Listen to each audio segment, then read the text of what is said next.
Tasa interna de retorno.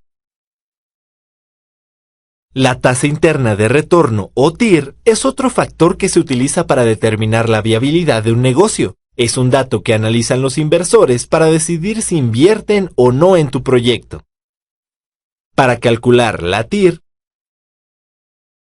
en una hoja de cálculo introduce: la inversión inicial debe estar indicada con un signo de menos, ya que este dinero no representa una utilidad, y el flujo de efectivo de al menos 3 años.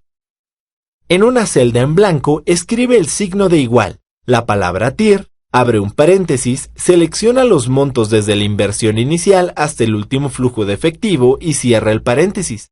La hoja de cálculo te determinará la TIR de forma porcentual. Para que tu negocio sea viable, la TIR debe ser superior a la tasa mínima aceptable de rendimiento. Si es menor, difícilmente podrás conseguir inversores.